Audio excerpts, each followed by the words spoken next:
Mix by Roshan recording studio Dhanuha.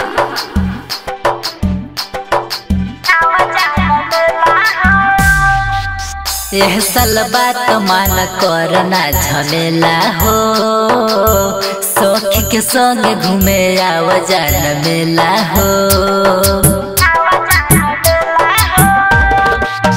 यह साल बात मान करना झमेला हो, सखी के संग घूमे आव जान मेला हो।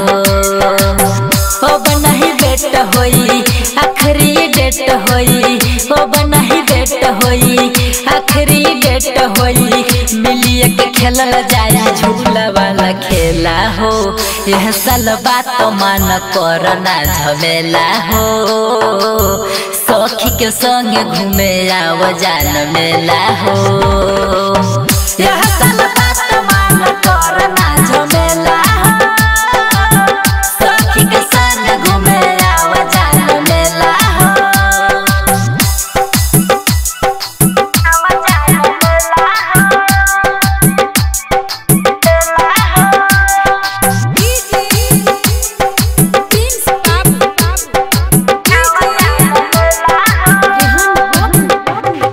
Mix by Roshan recording studio Dhanuha.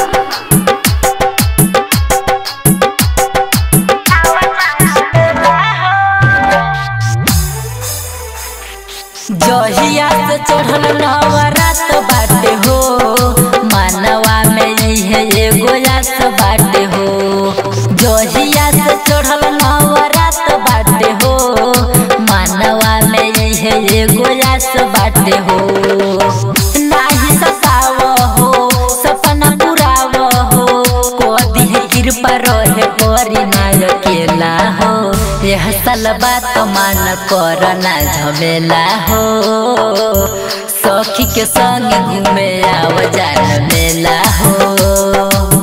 यह साल बात मान करना झमेला हो, सखी के संग घूमे आव जान मेला हो।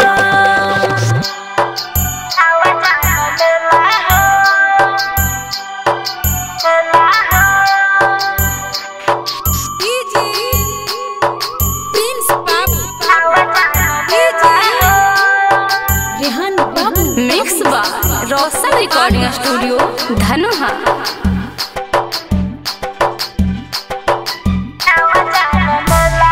साथ दी है माई मन पर लागी हो, वैसे जन कर दिल डर लागी हो।